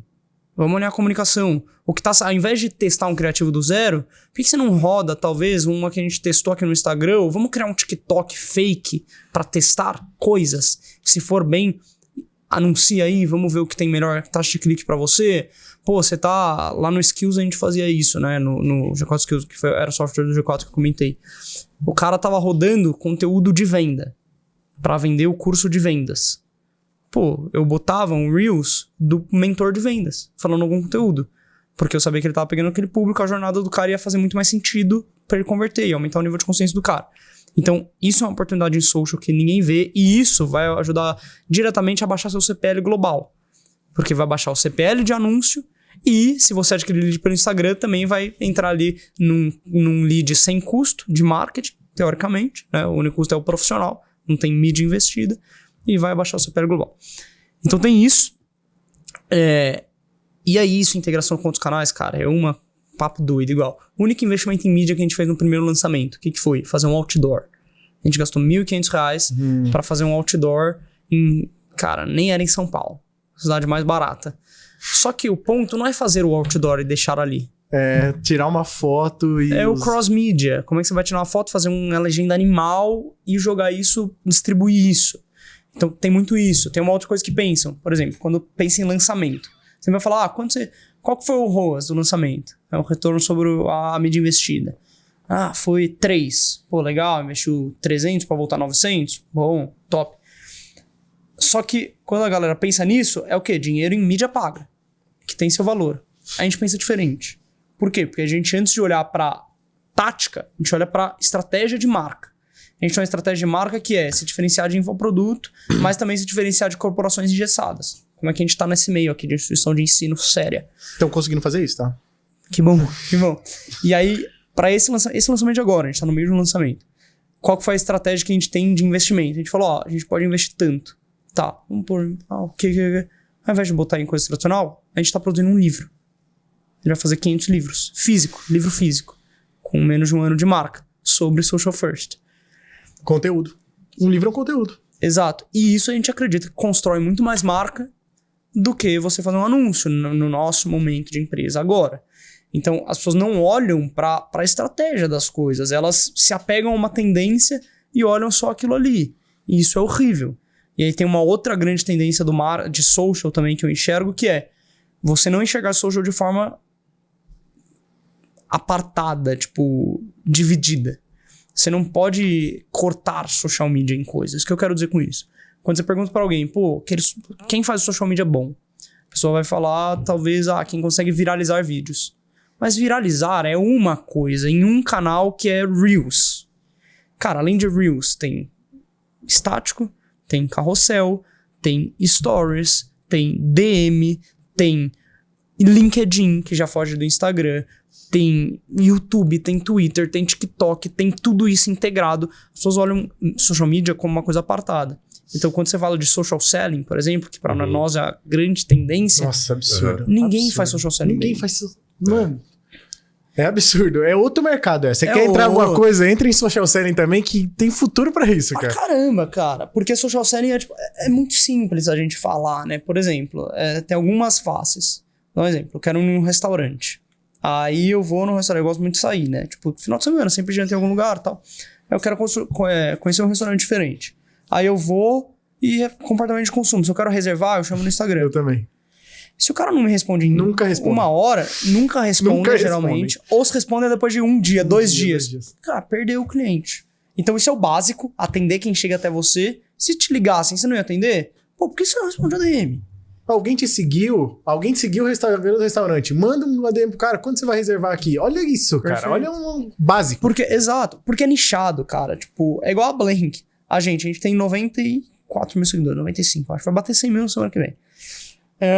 A gente não é um Instagram de fofoca, de meme, que é muito aberto, que qualquer um segue. A gente é um Instagram de marketing. Se a pessoa segue a gente, um mínimo interesse em marketing ela tem. Calma aí, eu já tenho 94 mil potenciais leads. Beleza, essa é a primeira etapa do meu funilzinho, teoricamente. Aí eu vou e posto um stories com uma enquete. A pessoa responde a minha enquete sobre social media. Esquece, qualificadaço. Já era. Pô, o cara me segue, vê meus stories, respondeu uma enquete. Virou um MQL já no funil, já. Cara, é a brecha que eu preciso pra chamar ele na DM. Entendeu? E fazer minha venda ali. Tanto que a pessoa do social... Hoje a gente tem uma pessoa que só faz isso na Blink. E essa pessoa não responde pra marketing. Ela responde pra mim. Ela responde pra mim na estrutura de vendas e ela é cobrada por vender e gerar oportunidades qualificadas pro time de vendas. Faz um SDR. É um SDR. Que tá na... Nossa, absurdo. Animal, velho. Animal. E ela faz isso já no perfil da Blink. Então você ali responde em tempo real, galera. Não, isso é um insight pra gente. Isso é um insight pra gente. Acabei de vir coisa aqui já que... Exato. Que nós tá bobeando, mano. Faz estratégia de best comment em outros perfis, então pega perfil e comenta como blank. Pode contratar mais um SDR, mano. Não dá pra Red Hunter lá, mano. No SDR. Exato. Pra ficar só em social selling, porque é isso estratégia pra gente. Você tem pergunta? Porque eu tenho uma coisa pra complementar. Pode falar. Não, mas pode falar sobre esse assunto. Eu nem sei como é que a gente tá de tempo. Bem longa, mano. Vou entrar numa coisa meio longa. Pode falar. Tem tempo ainda. Acho que vai durar um pouco mais o podcast. Vamos lá. Eu acho... Não, Doug. Não, beleza. Então vamos lá. Na verdade eu tenho isso. Pode fazer. Depois você entra no seu. Na verdade é técnica e eu acho que dá pra responder rapidinho. Alguns investimentos que a gente tá fazendo aqui. Por exemplo, geralmente quando a gente não sabe fazer alguma coisa, a gente chega no consenso de que ou a gente vai ter que gastar tempo pra aprender, ou a gente vai ter que pagar quem sabe. Então a gente tava muito nesse quesito de começar a criar conteúdo para atrair a atenção de empresários. O jeito que a gente estava tentando era usar o rosto do Gabriel. Tem mais facilidade de comunicação, já fala ali bem nos stories, tal, gravar conteúdo, postar no Instagram. testar uma frequência ali que a galera, os gurus falam, né? 3 vídeos por dia, faz isso, dia, faz durante isso, 90 aquilo, dias. durante 90 dias, testa, valida, vamos ver se vai atingir. Só que aí a gente postando e tal, será que tá certo isso, desse jeito que tá fazendo e tal? E ficava aquela dúvida, a gente contratou uma consultoria para falar sobre a criação desses conteúdos para atingir esse nicho que a gente quer. E aí é o que eu ia te perguntar, mesmo assim, depois desse papo que a gente teve em relação ao conteúdo ser ali no perfil da marca. Faz sentido essa estratégia também, o Gabriel começar a produzir conteúdo para tentar atrair empresários? Vocês fizeram isso no início, mas depois vocês pararam um pouco. Você começou a produzir conteúdo no seu perfil, que você abriu uma garrafinha e falava, algumas coisas assim. É meio nessa vibe que tá sendo. Mas eu não sei se vale a pena. Mas isso no... Tá. Primeira pergunta. Isso você tava fazendo no seu Instagram ou no meu pessoal da marca? Dele. Pessoal dele. Tá. A marca é bem institucional zona mesmo. Por que eu decidi fazer no meu, tá? A gente veio de conteúdo. Depois eu entro nessa história. A gente veio de conteúdo. Então a gente é muito bom em questão de edição e tal. Até porque a gente veio de influenciador. Então a gente trabalhou com muitos influenciadores digitais. Perfeito. Só que a partir do momento que quando a gente ia começar a produzir conteúdo na PEN, pelo fato de ser institucional e ter que... Por exemplo, animal a edição da Blank. Só que tem que ter uma estrutura pra fazer aquilo. Entendeu? Não é... Cara. É caro. Vocês sabem o que é botar um vídeo lá no Premiere e juntar e sair com aquele feeling de ir pro mercado, isso aqui tá lindo. Entendeu? Sim. E lá na PEN demora isso. Até sair um conteúdo. Principalmente... E eu acredito que... Aí eu já não sei na sua visão, que conteúdo é mais sobre quantidade do que sobre qualidade. Aí dá um outro podcast isso. Eu tô alinhado. Sim. Só que a quantidade, você começa a testar mais rápido, você começa a entender. Então, pra postar em quantidade, eu falei, vou ir pro meu perfil, que eu posso levantar aqui, fazer um Reels, e posto, que eu consigo postar 3 por dia. Tá. E aí a gente vê se a gente consegue atingir o público que a gente quer. E aí é essa estratégia que você tá... E a questão também vamos supor, agora que a gente tá mirado só pra SaaS, ele tá no perfil dele se comunicando com o empresário. Porque a gente, querendo ou não, também atende... a gente segmentou para empresas que têm um time de vendas interno. No conteúdo dele, pessoal, ele mira também só para SaaS? Ou o que você acha que... É uma outra pergunta. Primeiro valida a oferta na mídia paga e vai para conteúdo? Ou valida a oferta no conteúdo e vai para mídia paga? Tá. Bom, começando por essa que eu acho que é mais fácil. Conteúdo, depois mídia paga, minha visão. Pelo simples motivo que é mais barato. Tão simples quanto isso.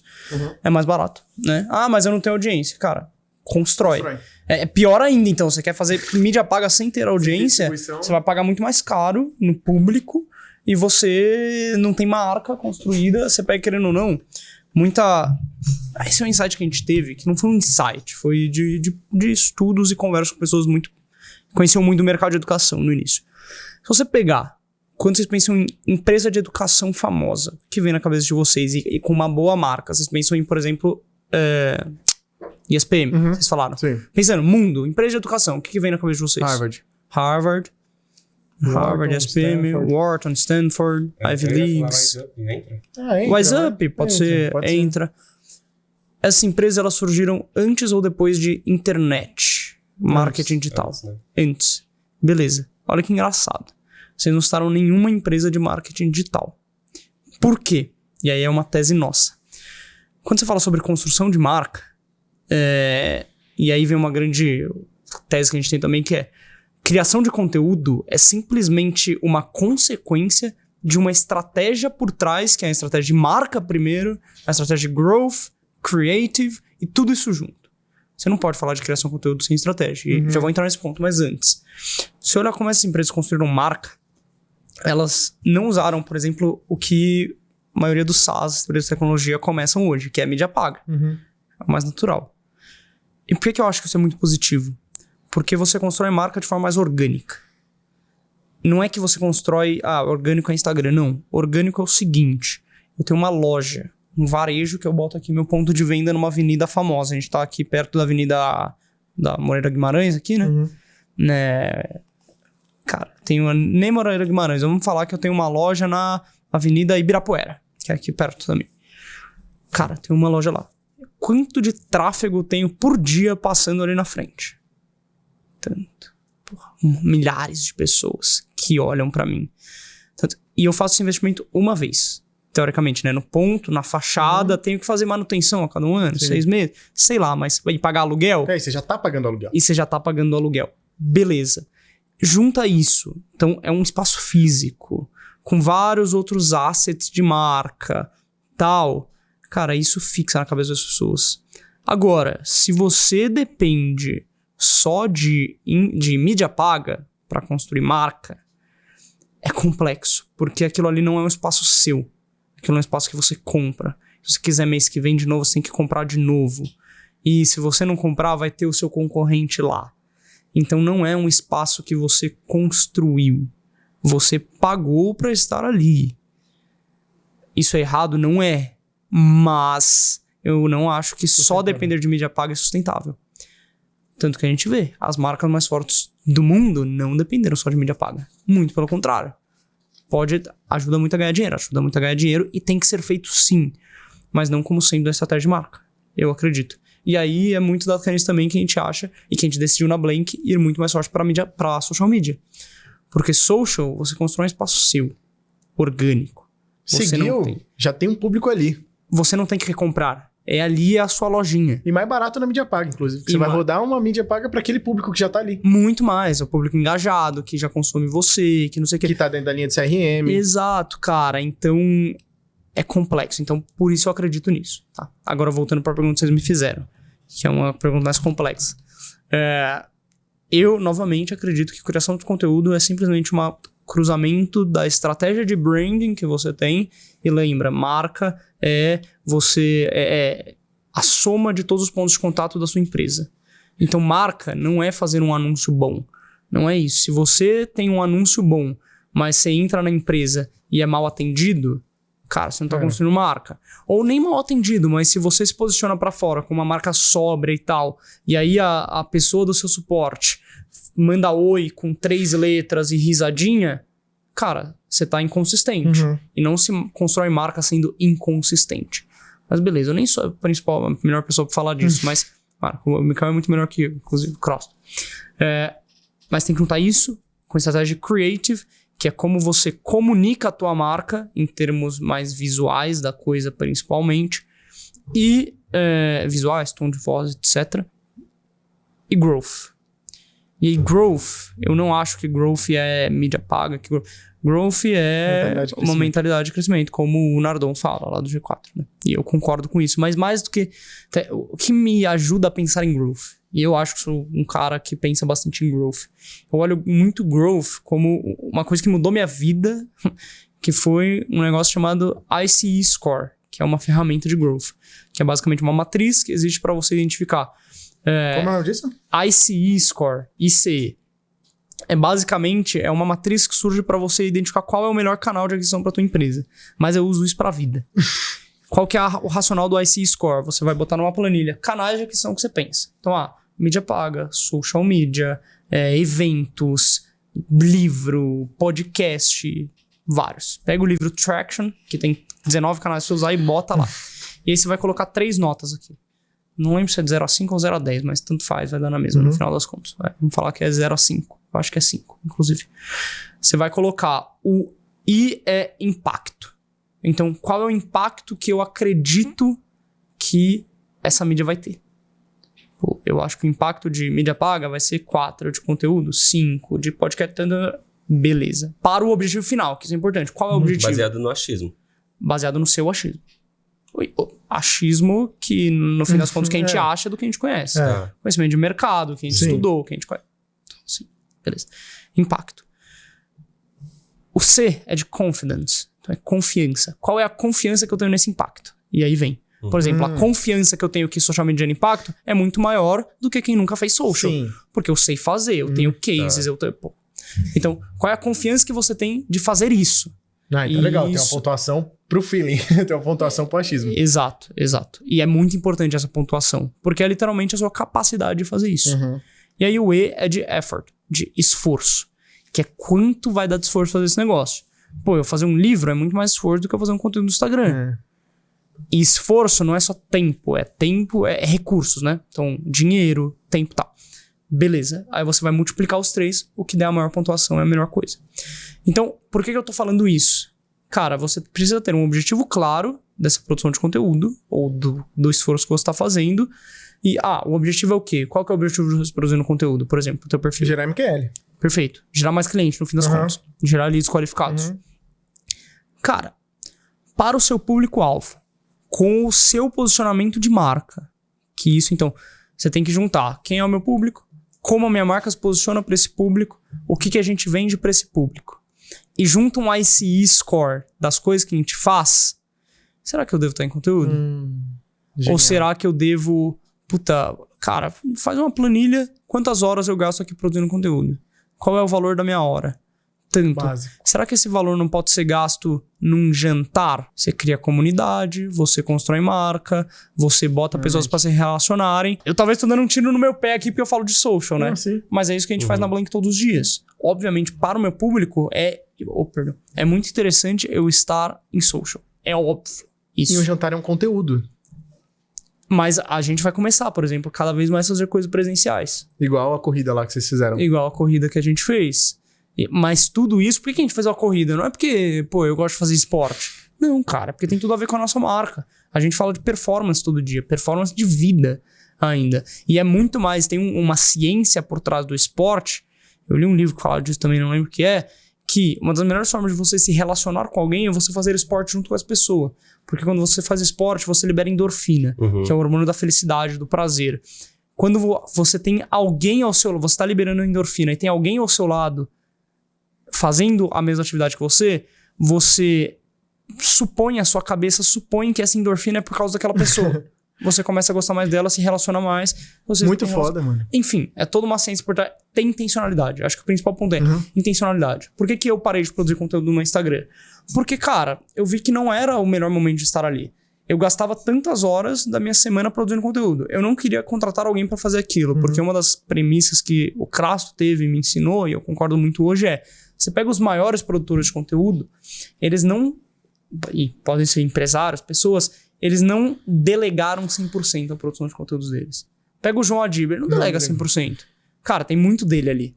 Tem muito dele. Muito, obviamente. Hoje e tem ele, como CEO, entendeu o quanto isso é importante, né, mano? Perfeito. Olha isso, a agenda do cara, do João Adib. Então, o que eu tô fazendo no meu YouTube, que é um dos motivos de eu estar produzindo esse conteúdo pro YouTube. Cara, o dia que eu tiver lá 100 horas de conteúdo produzido, que sou eu, é a minha pessoa ali, eu estou falando, eu estou emitindo minhas opiniões... Aí eu posso contratar um social media e falar: cara, tá vendo todo esse conteúdo aqui? Transforma, adapta pro Instagram. Tem 1 ano de conteúdo pra gente gravar Reels, pra você fazer carrossel, pra você fazer o que você quiser. Os textos no LinkedIn que eu tô fazendo bastante. Eu que escrevo também. Porque eu preciso imprimir a minha autoridade ali. Mas, cara, o grande erro pra mim é as pessoas... Pô, o João Adib produz conteúdo, muito bom. Mas será que é pra toda a empresa isso? Eu acho que sim. Mas quando? Como? Com qual posicionamento? De que forma? O João Adib, ele fala, tem o Brasil de, acho que é 20 milhões de 200 milhões. Né? Ele quer o Brasil de 200 milhões. Então, o público dele, fora Carmed, né? O remédio da CIMED não é um remédio de alta classe. Vende um remédio que qualquer um compra, entre aspas, né? Então, a comunicação dele tá alinhada com isso. Tá indo na Globo, tá indo no X, Y, pra galera, pro povão em massa. Perfeito. Mas não é pra toda empresa. Tem muita empresa multimilionária que as cara da Salesforce não vai estar, talvez, indo na Globo. Exato. E não deve estar. E tem que ser ali segmentadas. Então, tem que ter essa cabeça de growth e de qual é a minha alavanca? Qual é a minha fruta baixa aqui? Que eu vou fazer que vai dar mais resultado com menos esforço. Tá. Faz sentido. Vamos lá. A Penha, ela nasceu de conteúdo. Rapidinho, tá? Primeiro, né? Eu comecei a trabalhar com 10 anos de idade. O meu trabalho, minha profissão era thumb maker. Não sei se já ouviu falar nisso. Fazia thumb. Fazia thumb. Comecei a postar lá no Twitter e tal. Fazia thumb de Minecraft na época, 3D. Eu tive um canal de Minecraft. Fazia thumb de Minecraft. E aí eu fazia pra mim, só que eu comecei, tinha uns youtubers que eu acompanhava na época, e eu fazia fan art pra eles, postavam lá. Quando eu comecei a postar lá, a galera começou a dar retweet, gostava, tal, começou a bombar. E aí chegava uma galera e falava: quanto você cobra? Quanto você cobra? Virou minha profissão. E eu comecei a me aproximar desses youtubers que eu fazia fanart. Então, por exemplo, na época eu fiz uma fanart lá pros Niggles, não sei se você conhece os Niggles. Conheço, pô. Tinha, muito. Exato. Tinha, 30 mil seguidores na época, tinha um canal de Minecraft. Eles tinham um canal de Minecraft? Exato, começaram com um canal de Minecraft. Jura por tudo? Eu peguei desde a época dos Estados Unidos. Exato. E aí eles gostaram, me contrataram, eles tinham um servidor, eles já faziam estratégia de usar o conteúdo pra monetizar monetizar dentro do servidor de Minecraft. Esses moleques são bons, velho. São muito bons. E aí eu cresci junto com eles. O meu primeiro trabalho foi tipo R$500 deles ali e outros clientes, um monte de cliente, EduCoff na época e tal. E aí não é à toa que o Mário Augusto veio aqui, que é um dos sócios deles, que hoje em dia abriram um banco, o NGCast, tudo mais, Capital Investimento e etc. Então eu sou amigo deles já faz, sei lá, 10 anos. Há muito tempo. E eu comecei a crescer com produtores de conteúdo. Até os meus 18, 19 anos, trabalhei com os maiores aí, tipo o João Caetano, EduCoff, Renato Garcia, Mari Maria, o Whindersson Nunes, DK, um monte de gente. Depois, quando a gente abriu a PEN era focada em cuidar da marca dessas pessoas. Não é tão que PEN vende caneta de criação e tal, cuidar da marca desses influenciadores. Legal. Se a gente tivesse continuado nesse business, muito provavelmente, com a cabeça que eu tenho hoje, tá? Eu iria para um business de marketing de influência linkado com growth. Tá. Acho que quem tá fazendo isso hoje em dia é Spark, não sei se é Influr tá fazendo, mas enfim, é alguma coisa assim do tipo. Teve a Squid também. É, exato. Mas a gente não tinha essa cabeça na época a gente só fazia a marca ali dos influenciadores, a gente não sabia fazer gestão de direito e tal, do negócio. É muito difícil trabalhar com influenciador. Imagino. É, muito difícil. Porque, principalmente quem cuidava da marca deles ali, a gente cuidava muito em audiovisual, parte criativa e tudo mais. É muito difícil fechar um contrato com esses caras. Então, tipo, eles têm muita gente que trabalha ali, a barreira de entrada é muito baixa. Então, às vezes eu cobrava um valor, vinha um designer, um editor de vídeo, uma equipe ali conseguia tomar esse serviço da gente. Não dava pra assinar um contrato e tudo mais. Então, era muito complexo pra gente continuar nesse mercado. A gente ficou um ano nisso, tá? Primeiro ano da PEN, 2021. Até 2022. Aí a gente pegou e falou assim, vamos pegar o know-how que a gente pegou de produção de conteúdo, de criação, de saber produzir conteúdo, junto com os influenciadores, e vamos levar isso pras empresas. E aí a gente começou a fazer essa estratégia de social media. A gente virou uma agência de social media levando conteúdo para as empresas. Legal. E aí ficamos um ano em social media. Só que, como eu te falei, o nosso background, a gente veio de periferia. Não era miséria, mas a gente veio de periferia. Não conheço diversos empresários. Então o cara que eu conheci é o barbeiro da esquina, o açaí dali e tal. Vocês são de onde? São Paulo mesmo? É, isso. A gente já saiu em Carapicuíba, Zona Oeste. E aí, o que a gente entendeu? O ticket era muito baixo pra cobrar pras pessoas que a gente conhecia. Porque a gente começa pelos pequenos, entendeu? Então, pra cobrar 2 contos ali pra fazer essa social media, não dá pra você fazer montar um time, dedicar um squad pra esse cara, entendeu? Sim. E aí, com esses 2 mil, a gente fazia milagre, inclusive. A gente botava um filmmaker, pra ir lá filmar, voltava com o material da empresa. Dia dos Pais, a gente ia com o filmmaker lá e levava o filmmaker, perguntava assim, o que você achou do seu pai e tal. E fazia um baita conteúdo pro Instagram, o pessoal se emocionando. Não é aquela estratégia de social media de postar assim, Feliz Dia dos Pais. Legal. Entendeu? Então era um baita conteúdo. Só que aí, obviamente, sempre focando em entregar o melhor resultado pro cliente, a nossa gestão de caixa lascou a empresa, entendeu? Chegou uma época que a gente tinha, sei lá, 12, 15 funcionários e faturamento, sei lá, 50 mil. Não dava pra bancar nada. Uma loucura. E aí a gente tava pagando pra trabalhar, pô. Exato, era muito complicado. Mas a gente entrou em conteúdo e a gente pegou muito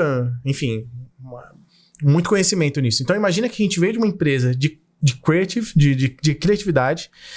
E aí chegou uma hora que a gente olhou e falou assim, de acordo com o background que a gente tem aqui, com os empresários que a gente tem na nossa carteira, eles querem aumentar a receita, essa é a principal dor deles, eles queriam fazer social media para aumentar a receita, e eu acho que a principal agência de social media hoje em dia, se for começar a trabalhar com algum empresário, perguntar o que tu quer. Porque às vezes não é o social media que é o ideal ali pro início, não sei se você concorda com essa ideia, mas às vezes tem outras estratégias que você pode economizar mais, ter mais retorno, e depois você entra com social, enfim. Então, a gente ali entendeu que a maior dor era o aumento de receita, e a gente pegou e falou assim, bom, e um serviço que pra gente não vai trazer tanta complexidade, é mais escalável, é a mídia paga. A gente começou a entrar com mídia paga. Isso faz, sei lá, 2 anos, né, Doug? Por aí.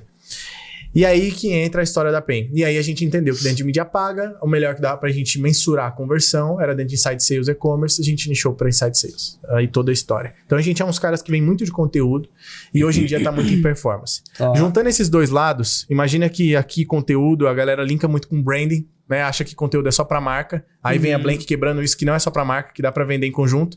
E performance, a galera liga muito com venda e não liga nada pra marca. Como que eu faço... Ó, o cara criou um maior storytelling aqui pra fazer uma pergunta. Como que eu faço O que você acha que, na visão de vocês, é um conteúdo que vende? Tipo assim, esse conteúdo aqui, ele precisa ter CTA, ele precisa falar sobre autoridade, tem que fazer um funil, tem tipos de conteúdo diferente. Como a gente pode fazer para utilizar isso para growth? Nisso também agrega a pergunta de, por exemplo, esse conteúdo ele tem que fidelizar, tem que agregar valor, ou ele tem que ser feito para viralizar? Qual que é o intuito?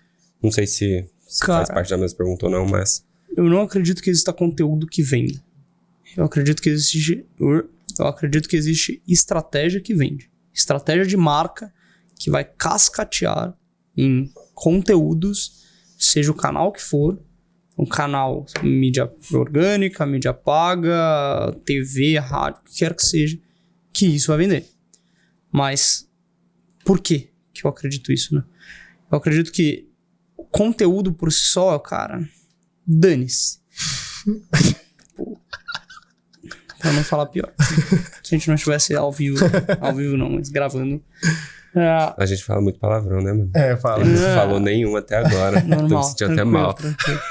O que vende é estratégia, cara. O que vende é... O cara, ele, beleza. Existe um conteúdo, mas aquele conteúdo, se ele não estiver linkado a algo maior do que ele, não faz sentido nenhum.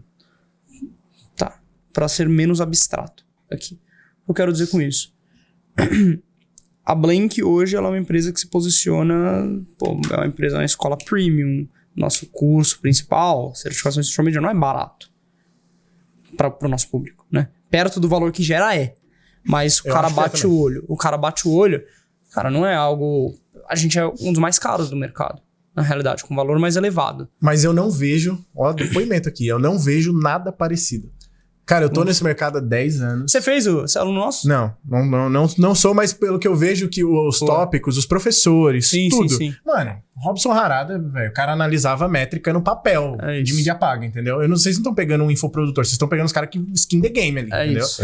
Então, assim, em 10 anos de mercado, eu te falei aqui minha história, batendo em conteúdo, influenciador e growth, não tem nada parecido. Concordo. Robson, vem o Eric, que foi o cara que transformou a CMED no que é hoje um dos caras, né? Vem Renata Vick, que é talvez a maior executiva do Brasil, CEO da Copenhagen, grupo CRM, né? Então eu concordo que não tem nada. Mas, o que eu quero dizer é, existe toda uma marca por trás para cada peça que a gente posta ali, de conteúdo. Toda uma estratégia de marca. Se eu chegar hoje e a gente falar, precisamos vender mais, posta aí headline zona aqui, cupom de 50% de desconto na certificação. Aquilo provavelmente não vai vender. Porque não tá alinhado com a minha marca. Pode ser apelativo que for. O cara vai olhar e falar, pô, isso aqui não é Blank. Os caras não se posicionam assim. Isso é varejão. Os caras não são varejão. Não faz sentido. Então, o conteúdo... O que vende, então? Perfeito. Pra mim, o que vende é um conteúdo que tenha boas práticas de conteúdo, mas mais do que isso, esteja linkado com uma estratégia de marca muito bem formulada, dando mais tangibilização na coisa, que eu acho que é isso que vocês querem saber, prática.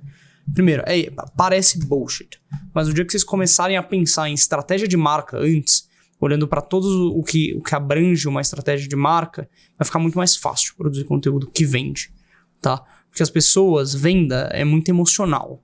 E isso eu não quero dizer que a pessoa compra porque ela é enganada. Não é isso. Mas emocional no sentido de... Se no meu pé aqui, vocês não conseguem ver meu pé. Mas no meu pé agora há pouco tava um tênis da On Running. Que é a marca que o Roger Federer é sócio. Cara, por que eu não tava usando isso? Eu tava usando pra treinar. Por que eu não tava usando um tênis da Adidas? Porque eu não me conecto com a Adidas. História, né? Pode ser até melhor o tênis. Mas eu não quero. Não faz sentido comigo. Então eu não compro Adidas, eu não compro On por causa da qualidade do produto só, por mais que seja muito bom. Compro On porque a minha comunidade do tênis, que eu jogo tênis, compra On. E eu acho animal. Então eu compro também.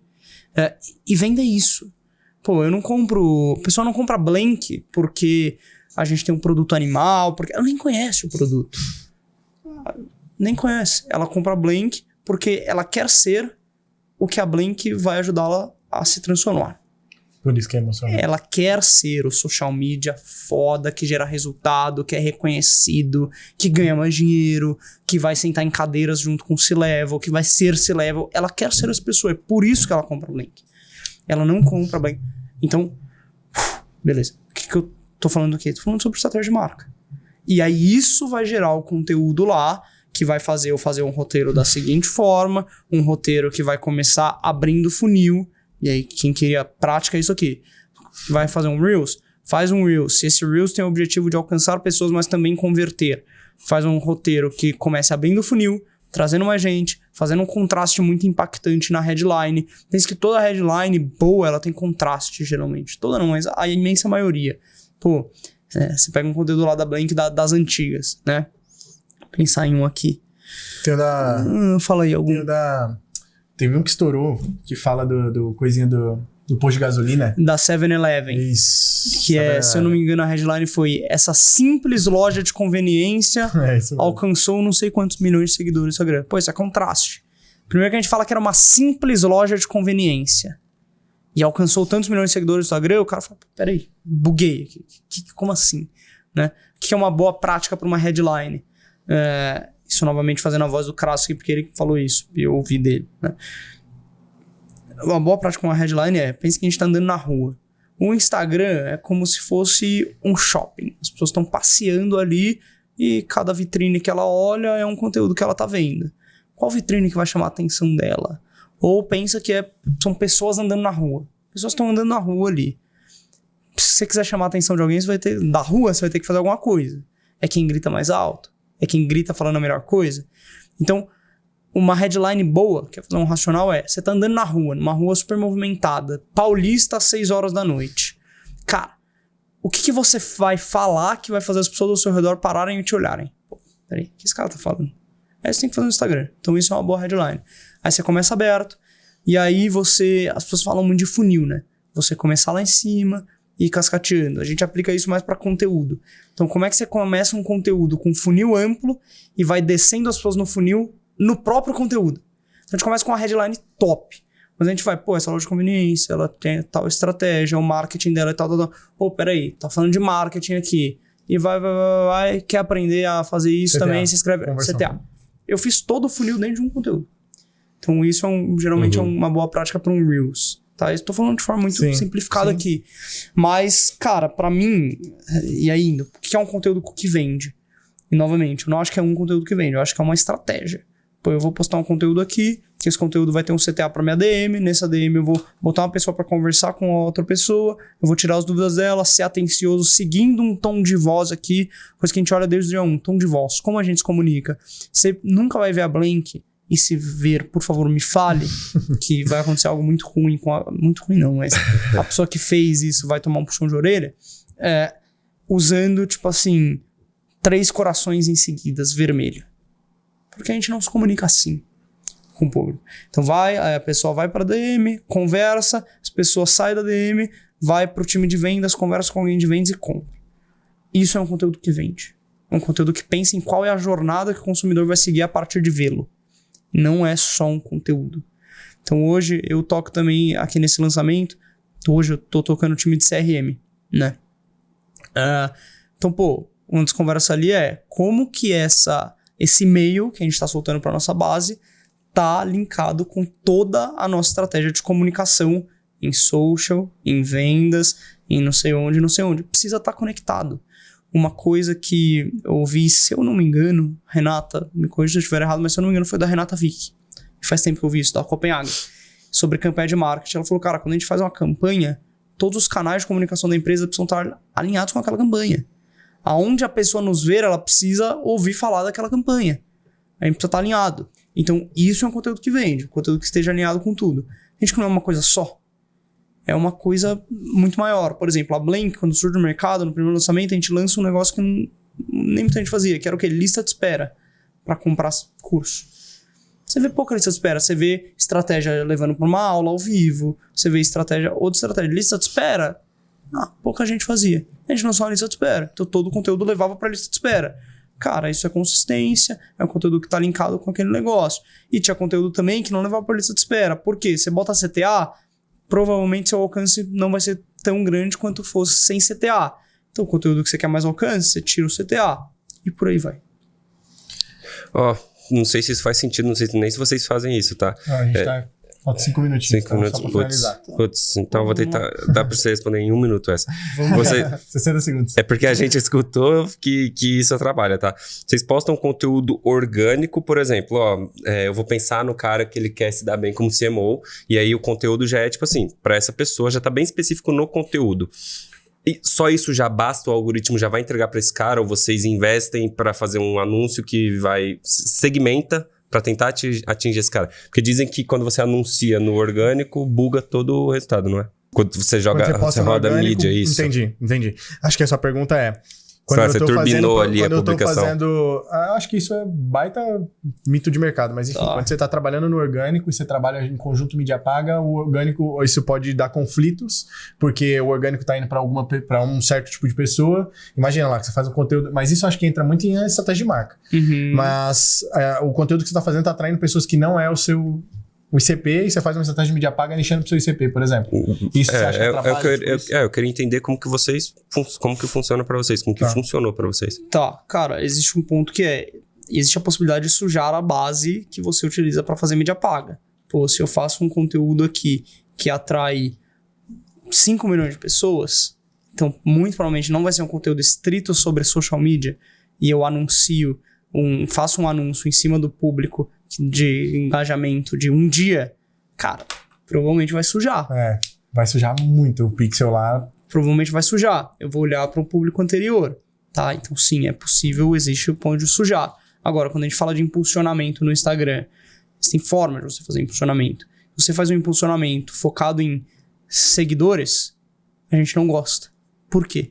Porque o Instagram, o algoritmo dele vai levar seu conteúdo pra quem? Pessoas que têm o comportamento de seguir outras pessoas. Você olha os perfis das pessoas, as pessoas seguem 7.840.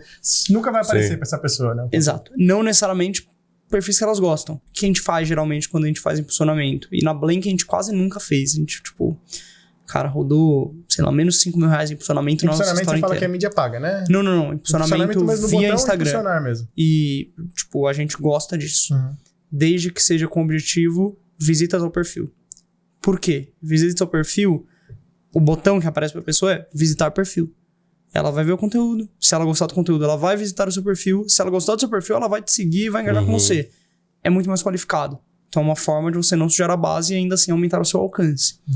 Entendeu? Então é nisso que eu acredito. Mas mesmo assim, quando algum vídeo estoura, por exemplo, ele já dá uma sujada na base ou, tipo assim, não vai atrapalhar o restante? Né? Por exemplo, do 7-Eleven, você acha que todo mundo que chegou lá para aquele vídeo é qualificado? É qualificado, por exemplo? Não você acha que vale a pena?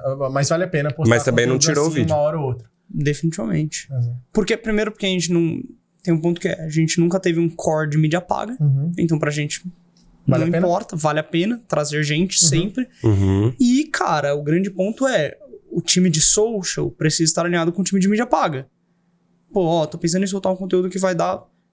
Tudo bem? Ou postei um conteúdo que talvez suja a tua base. Troca aí o público que você tá usando. Porque o ideal desse conteúdo, o objetivo desse conteúdo é encher a base e a gente vai qualificando as pessoas ao longo do tempo, né? Então, tudo tá linkado na estratégia, então faz sentido. Eu não acho ruim postar. Suja a base? Depende. Se for um conteúdo de marketing, traga 1 milhão de pessoas, cara, não suja a minha base. Entendi. Bom, é isso. Caramba, ainda tinha pergunta, mas como sempre, né? Daria um episódio aqui, já foi de 2 horas. O mais longo, um episódio mais longo. Enfim, vamos trazer o Crasto aí para um outro episódio. E aí o Crasto traz a visão dele também. E a gente queria agradecer o baita episódio aqui, um monte de insights que podem ser tirados. Espero que você tenha gostado. Mano. Frameworks absurdos aqui, práticos, daqui dá para ser aplicados. E é isso, rede social, como é que te encontra, Blank? lucasfreitas.gc no Instagram. Blank School BR, obviamente. E se quiser me seguir no LinkedIn, YouTube, também tudo Lucas Freitas. Fechou. Aqui é @pen.com.br. E é isso. Valeu, gente. Valeu, pessoal.